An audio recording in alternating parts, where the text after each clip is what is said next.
Upon the northern shores of Chugoku, driftwood and long-dead corpses were washed up over a period of weeks. They were all that remained of the samurai host of North Hizen, betrayed by their Otomo masters to ensure that no like-minded action could come to pass the other way around. Their lands were taken and absorbed into the Otomo domain. Without delay, the Aso became the next target of a preemptive attack, but they had foreseen such an eventuality for years, and had already marched hidden troops to storm the Otomo capital before Yoshiaki could make his attack.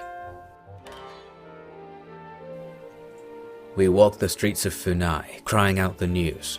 The Aso had broken their oath to our lords for the second time. Fear struck many, but that was not the worst of the news that night. Farmers rushing in from the west told of an approaching army. It was not simply peasant delusion, as some wished to believe.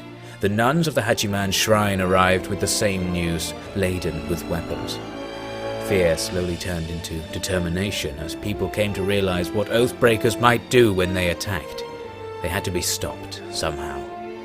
Taking this to heart, all men with any military potential were marched into the castle to head off the invasion. We've many fewer men than the Aso betrayers, but when the Lord is asked to choose between his children, the faithful and the loyal cannot be overlooked. There cannot be forgiveness, but there can be justice.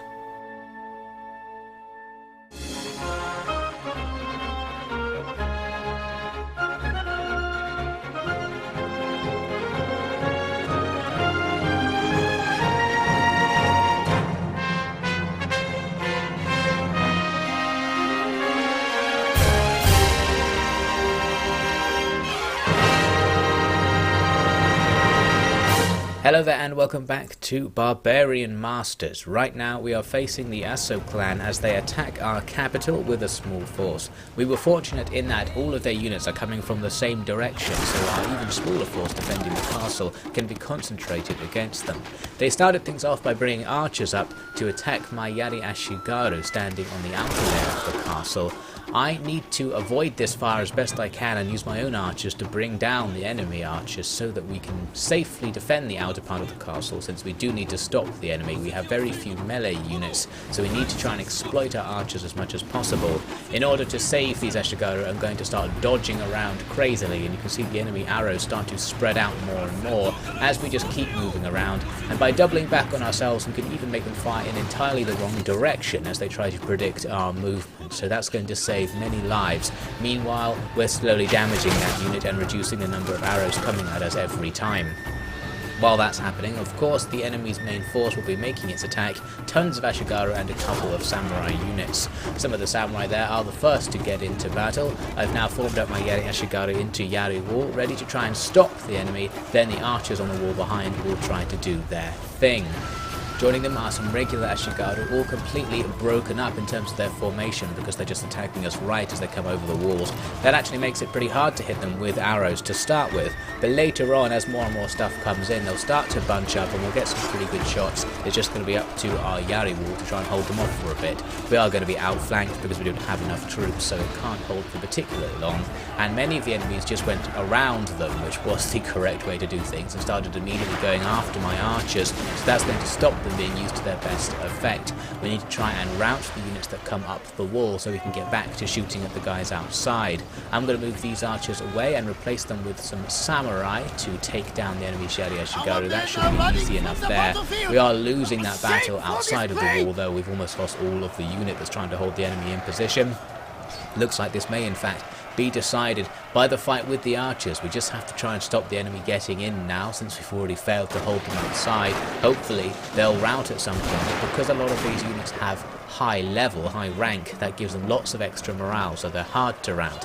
At least here, where we've got samurai gunners, that should be okay, since they're decent in melee. They may be able to hold off a Ashigaru unit without taking much damage, and then can get back to work afterwards. Another asset we have on our side are the warrior nuns, a very powerful unit who are good at both ranged and melee combat. They don't have many troops, but they are going to kill many soldiers that come towards them as they hold their position on the wall. Plus they have the ability to use War Cry, a very special power that reduces enemy combat effectiveness and their morale, importantly. So by forcing enemies to rout with War Cry, you can dramatically reduce the number of enemies you have to fight in total. Not that they necessarily need to do that, they're having an okay time just fighting with everything at the moment. We're essentially trying to hold them in position because we have so many archers. We need the enemy to just get stuck here fighting with small parts of our units, and then we just hit them with arrows to thin them out. And this pretty much works. The enemy weren't too enthusiastic about pushing through to hit the archers, so we did a lot of damage with archers just shooting at really close range into these melees where there's not that much of our own side to hit, so we don't have to worry enormously about friendly fire there. And even if we are getting friendly fire here, it's completely worth it, and ultimately doesn't matter too much because it's only a garrison we're using. Eventually their commander came up to join this melee, but things didn't go their way. All of the enemy just chain routed all of a sudden, too many casualties from the arrow fire I suppose, and they're going to rout right through many of our own units. The warrior nuns and some bow samurai will now get tons of free kills. That's going to guarantee that the SO army is now effectively useless after this fight. They're going to lose just about everything. We will still have to fight the enemy's Hatamoto guards though, and that's not necessarily the easiest thing in the world because they are good. They're charging right into our Yumi Ashigaru, who they'll do very well against. Our lack of melee troops is going to be a problem here as well, so once again we'll just have to rely on getting the odd arrow into these guys and perhaps dealing with them via attrition by just losing all of our archers in those melees but slowly killing them as well. Where another commander was attacking, we had more luck because our gunners were able to shoot into the melee, and now and again they would just pick off one of the enemy's guards, and because they don't have very many, the odd kill is really weakening their unit, so that's going to demoralise them even more than they already were demoralised thanks to army losses. Because of that we were able to take out not only the other commander's unit but their main commander here, and that brought an end to the battle. Our Ashigaru getting a bit of revenge on the fleeing enemy samurai right there. So the battle is a heroic victory in the end, pretty nice. We did only use garrison units as I said, so it doesn't ultimately matter how much we lost, but we didn't lose all that much in comparison to the balance bar when things started off, so that was nice. And the warrior nuns were very much pulling their weight with many times more kills than their losses or even their initial strength, so that was very good from them. Now it's time to decide who's to blame for all this. This is a disgrace upon the clan. I trusted you to guard the most important place in Japan, and you failed. We won the battle. It wasn't even close. You think I failed just because I didn't do it your way? You failed because the people of our home cannot feel safe anymore.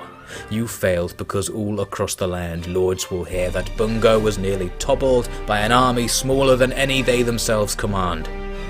You can argue all day that you foresaw victory, but you did not foresee the consequence of letting the enemy strike even a single blow. If I had left and the ASO had attacked you here, you would have been complaining that I wasn't here to fight in the most important battle in the island's history, and so on. Then perhaps you are as out of favour with the Holy Father as you are with me, for as luck would have it, everything went as I say and not as you imagine. All you need to do now, Sugatsura, is explain to me how you will make up for this. Easy. Send me to the east like I always asked. Let me tackle something important, and I'll show you what I've been learning.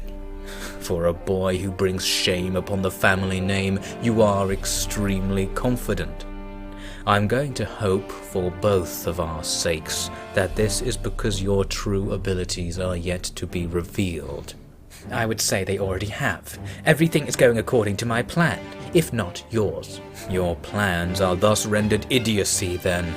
You will go to General Kobayakawa and do whatever he says. You can return home when someone who isn't you considers your honor redeemed. Over in the east, we need to start some new wars so that we can progress not just towards the capital but towards Realm Divide.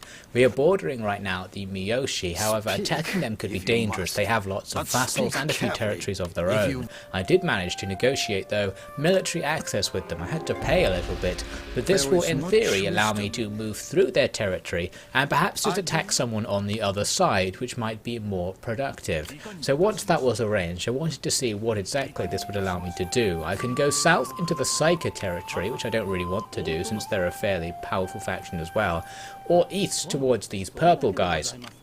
They've got 2 stacks, but taking that area would give us direct access to the capital, so it's potentially very useful. However, I noticed something about the purple guys while scouting them out, and that is that they are actually one of the vassals of the Miyoshi, meaning attacking them will cause us to be at war with quite a lot of regions indeed. So I ended up giving up on that idea. Instead, we'll start wars up here against the Takuoka. I've got Chikaharu with lots of reinforcements now ready to move out. The only problem up here is that the Takuoka, these blue guys, are allied to the greens, the Naito below them, and the Hitano further south still. So what I'm going to effectively do is work north to south. We'll attack the northernmost castle of this tripartite alliance and then work our way down and try and take all of their territory and see where that gets us. But first, back over with the Asso, we are going to be attacked by the force we were besieging. I was going to siege them out since this was a difficult attack and I wasn't particularly interested in freeing up these forces for immediate use, but looks like that's going to happen anyway. We've got a battle on our hands. They've got plenty of powerful troops, but they are weakened by having been under siege, and we have quite a lot of stuff in terms of raw numbers on our side. We also get pretty good terrain, at least for our starting army under Yoshishige. We can be on the side of this very steep hill that allows us to oversee the enemy as they advance towards us, and we've set up with the usual guns and archers in front, waiting to skirmish with the enemy. Now Yoshiaki and Sugatsura are coming into the battlefield in a slightly awkward position. They're quite near to both where the enemy's first army started and where their reinforcements are coming in, so there's potential there that they'll just be surrounded and attacked by these initial units, and it looked like that was what was going to happen because the enemy started ignoring Yoshishige up on the hill and rushing back towards Yoshiaki and Sugatsura. They came over with one general, apparently to scout our position because we were deploying into a forest. A lot of our army here would have been hidden. I used some archers to just get rid of that general and drive him away, and what this allowed us to do is go and hide most of our troops here, which seems to make the enemy forget about them being there at all. So instead, they go back to their original plan of attacking Yoshishige on the hill. So this is great, it allows us to use our superior position, and as they get close, we're going to use our guns to try and take out some of these high-level elite units, like this veteran Nodaichi Samurai, super leveled up, and it's a good unit overall, but now it's effectively gone in a matter of seconds. That's exactly the sort of engagement we want to be taking against an elite army like this. Our archers as well will support this effort as we destroy the approaching enemies. They have lots of archers themselves though, and they are going to do quite a bit of damage to us as they approach. They're now close enough that I'm going to have to skirmish to get away from these leading troops here, but we'll deploy the Yari wall in front of them to make sure they can't get much further. That said, we're losing troops extremely quickly to the enemy's arrows. So many of their archers are again high level and are high-end units anyway, that they can just devastate our walls with a few volleys. Archers are very powerful in Shogun 2 overall, and once you have high level versions of those units, they're just devastating. Fortunately, they don't get that many volleys before the enemy's front line arrive and start blocking their line of sight. So now our Yari Ashigaru will have a slightly easier time. We should be able to just hold the enemy in position now and start trying to move our reinforcements to help. I've also got cavalry who I can use, but they didn't prove very useful, since when I tried to go towards the enemy's archers, there were so many of them. Them turning and firing on us was devastating our men, so I tried to just get out of there. That wasn't very successful either because there were enemy spearmen all over the place. The AI was being very effective at keeping spears at various points around their formation to make sure I couldn't use all of my cavalry to hit their archers, so actually that was quite impressive, and our cavalry played very little part in this battle by the end. Mainly, it was just me making micro mistakes and constantly getting caught on the enemy's spears. The frontline engagements got very bloody by this point, with both sides taking huge losses and our line starting to break apart under these enemy attacks, but in other places we're going to start routing enemy units as well. Overall, both sides taking huge casualties there, with neither side having a definitive advantage over the other. What we need to do is deploy our reinforcements to clear this battle up. They're currently being delayed, unfortunately, because the movement orders that I gave my units caused them to go around some impassable difficult terrain and all get stuck on single enemy units that happen to be blocking the way around. So we are going to have to defeat a few enemies before we can get into position properly. Here's another case where my cavalry were caught by some spears, just bad micro, but now we can draw those spears towards the trailing elements of our reinforcements, which is mostly ranged units. We've got guns and bows to hammer the enemy, and now I'm sending a unit of swords to finish them off, just in case that doesn't do all of the work. So now we're going to start to arrive to the enemy's back lines. We can fight all of these high-level archers, and I've even got a few units that have pushed forward from our front lines to hit them as well. And it's starting to turn the battle at this stage. The enemy's morale is too low, so even though they do have lots of good units, they're going to pose less and less of a threat, since samurai are routable even at high levels once the battle starts going really badly for them. So with the arrival of our reinforcements, Yoshiaki leading the attack there, that is going to bring an end to this fight. Everything chain routes, and we get the decisive victory that we needed. Surely that will spell the end of the ASO, although this victory proved to be quite short-lived, as you'll see. There you are. Wake up, damn you. Wake up! What do you... No, was that a dream? It can't be. You're lying here dreaming when the enemy are upon us. Get your armor on and let's move. Can't have another child of mine turn out useless. So it hasn't happened yet. Father, I dreamed of the battle with the Esso. We fought on the side of a great mountain. You and brother were surrounded by the enemy, but then they saw me on the heights above them and were drawn into battle. We tore them apart and charged down to destroy their whole force. Everyone was cheering and praising the Lord. Sugatsura was brandishing a clutch of noblemen's heads. Then you arrived and woke me up, I suppose. So what you're saying is that you had a dream about yourself. Incredible. Don't let it inspire you. You'll be in reserve with Sugatsura. I'll deal with this battle, understood? If that is your wish, father. Not my wish, but a must. Despite some unexpected difficulties, I did end up capturing the castle, and actually in the second version we saw that things went better than in the first version, because auto-resolving in general is better than manually resolving battles, even when they're quite close, because your casualties are always more spread out across different units, so you just get them back really quickly and you effectively win for free. But that's just an issue with Total War in the modern incarnation in general. Now, with that sorted out, we need to decide what to do with these armies. We don't need to keep them all here in Kyushu, so we're going to send some of them out to start doing some more stuff for us. First, we've got Sugatsura, who, as we heard earlier, is going to be sent to the front line to join Kobayakawa, so I'm going to give him some good troops and send him off. Then there was Yoshishige. What I wanted to do with him was just quickly move over to Shikoku Island and capture the one region that belonged to a faction which wasn't aligned with anyone. That would hopefully mean that when Realm Divide comes, all of the factions on Shikoku will just fight in that corner of the island rather than coming over to attack Kyushu, which might make things easier. So in that spirit, I sail out to go take a look. However, it's not actually going to work as I thought, because you can see here the landing points that we'd need to use to go and attack this faction are really far away from the castle, and in fact they're in the territory of other clans that are much bigger and better connected. So we can't go to war with them, and we certainly won't be able to get military access now that everyone really hates us because we betrayed our vassals. So that was the end of that. Instead, I decided we could go for one of the islands just to make that a bit less risky. I noted in particular that Tanegashima have a strange setup where a lot of their forces are on one of the other islands, not the main one where the castle is. Moving a boat over, I discovered that the army that's defending the castle is actually full of drafted troops. That means their stronger army must be the other one. So if we quickly attack and take the castle before the stronger army can move, we might actually be able to bring down the Tanegashima relatively easily. While we set up for that, Yoshiaki is just going to wait in the capital for a while with loads of archers ready to defend if he needs to. He is over 60 years old, I think, at this point, so perhaps it's better for him to take it a little bit easier from now on. Now reaching spring, we complete the construction of our Nanban dry dock. Now we can import some special weapons from Europe, including mortars and cannons, which could come in very useful, especially for siege battles, as you might imagine.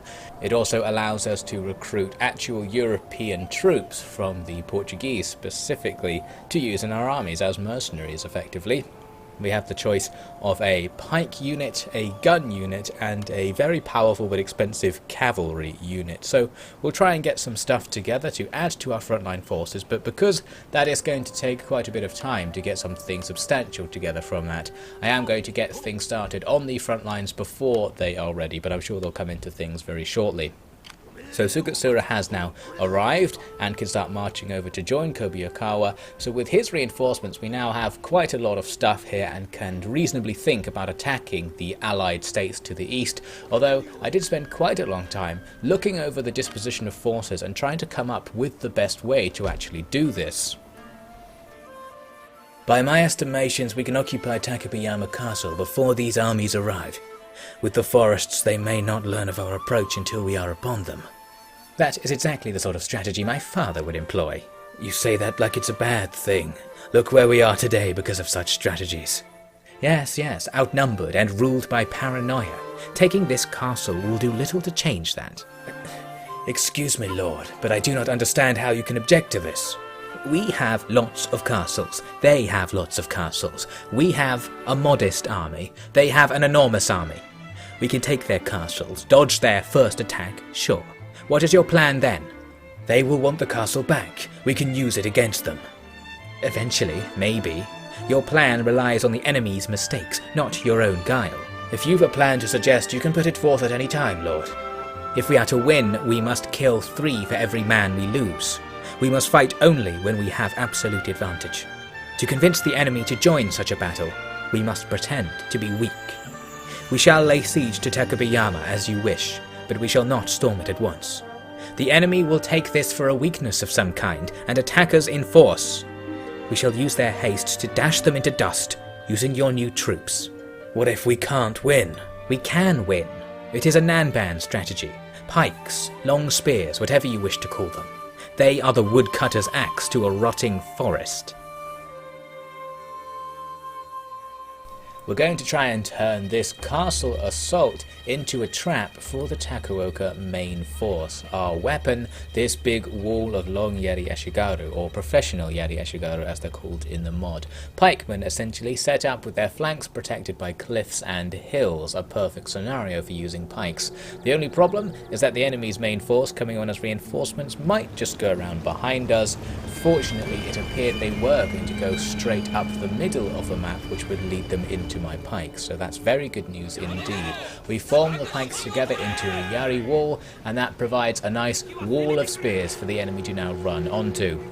We've got archers and gunners supporting this defensive position, and now it's time for the first test of it. They come up with a general who just walks right into the front of the spear wall, but he actually breaks it immediately, as you can see, and now is fighting in amongst the unit. That's going to prompt our archers who are trying to hit him to probably hit some of our own men there as well. So not a bad first effort from this army, but they are going to lose just because the Yari Ashigaru will have a bonus fighting them anyway. These archers, for whatever reason, rush up to the Yari wall as well. They want to break through in melee. The Yari wall is super weak against ranged fire, so they should have just stood in front of it and shot us, but they're going for the melee attack and they actually rout almost straight away because gunfire kills so many of them. Now the rest of the army is starting to get into position, and all across the line they're going to be meeting our Yari wall and finding that it's quite hard to penetrate. The Yari wall's special ability is that it provides knockback sometimes. It pushes the enemy back from your line constantly, so they can't really get good hits on you, while you can still hit them at a distance because of the weapon's range. So that makes these units, in vanilla Shogun 2 at least, the best melee unit in the game. We'll see how they perform in this mod. They tried a rear attack with some cavalry there, but it failed because we had so much of our own cavalry in reserve. We just stopped them and overwhelmed them. Now back on the front line, you can see that the enemy aren't doing a very good job of breaking through. They've got so much stuff here, plenty of good samurai, but they just can't make it up to our troops because of those long Yaris. So we are holding them in position, and as they take casualties they start to rout, and a lot of these troops for some reason routed forwards into the Yari wall, which although it kind of broke them up a bit and made them less effective, resulted in the absolute destruction of those units, so we're getting absolutely loads of kills there. Meanwhile, Sugatsura and a few cavalry are coming to attack some units that the AI for some reason left behind in their initial deployment zone. Both of them were archer units.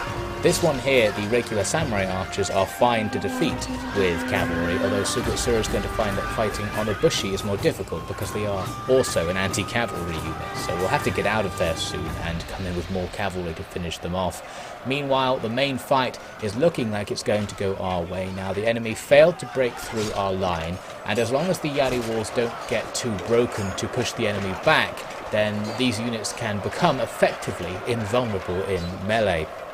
We can fold around using the left part of our line to finish off the enemy here, and their army was just destroyed. They only broke through one of our units, our rightmost unit, which did lose most of its troops, but that wasn't enough, and the men that were fighting there ended up routing anyway once everything else was gone, and we're going to chase them away, do as much damage as we can, so that later on we won't have to fight this army again. So that went particularly well. It was the ideal situation for using pikes, and the enemy used the ideal tactics for allowing us to use the pikes to our advantage. So now we just have to actually fight the castle battle. That's still going to be a tiny bit challenging. There are plenty of archers on the inside, but our numbers are overwhelming, so we'll be able to take it somehow. It's just a case of trying to do it cleanly. First, I'm going to use my gunners to kill as many archers as I can. The enemy's samurai archers have the same range as my guns, but their Ashigaru archers can be shot safely from a distance. They didn't have archers guarding all of the approaches to the castle, so I could move up my own archers to do the classic tactic of just raining arrows on anything that we can to totally minimize what they have on the inside, making a castle assault always dangerous even if there's only a few units inside, because they can't rout. They'll fight to the death, so you'll always end up losing quite a lot of stuff just to finish off units. So by using archers like this, we can do tons of damage and make sure that the damage we're going to take is minimized. So here we are, some time later. I've run out of viable targets to hit with our archers, so I'm starting to make an attack with a few samurai. Just 3 enemy units left. One of them, being samurai themselves, will now run over to try and stop me. They're going to be able to do quite a lot of damage since, as I said, I'm going to have to kill them all to the last man, and they'll probably be able to kill a lot of my own samurai in this fight. We can't really gain any particular advantage if the enemy can't rout at all, so we'll just do what we can. We'll have to grind through and take them down. We can also take the nearby towers to help ourselves out, since they will kill a fair few samurai as the fight goes on. By deploying 3 or 4 samurai against one unit there, we did defeat the enemy's katanas, and then we just rushed forward to take the Tenshu and the other tower. The 2 other units available to the enemy, some Onobushi and some samurai archers I think, just didn't do anything. They were still standing off against men who were outside the castle, so we ended up winning by just capturing the Tenshu. We didn't have to finish off everything. And that was the end of that. A perfect battle to start off this war, with the castle captured and their main force defeated. The Takuoka may not be so much of a threat anymore, but that's not the only faction we're facing. We'll see how things develop. Many had called Kyushu united before, but with the annexation of the Aso clan into the Otomo, it was now indisputable. The island had been completely pacified and completely Christianized, with regular visitors from Europe being welcomed. Some of these visitors were now bringing their most valuable items for sale, forged metal cannons that were to stone walls what the matchlock was to armour. They even brought armour of their own, made from plates of purest steel, sometimes so crafted that a matchlock blast would not even be enough to break it. These were the weapons that had allowed Europeans to conquer so much of the world, and now they might conquer Japan also, if the Otomo could be controlled as they hoped. That's it for this episode. Thank you very much for watching, and thank you very much to all of the OfficiallyDevin patrons. So we'll see how the enemy alliance reacts to our victory there, and we'll have our second invasion of Tanegashima Island in the next episode of Barbarian Masters.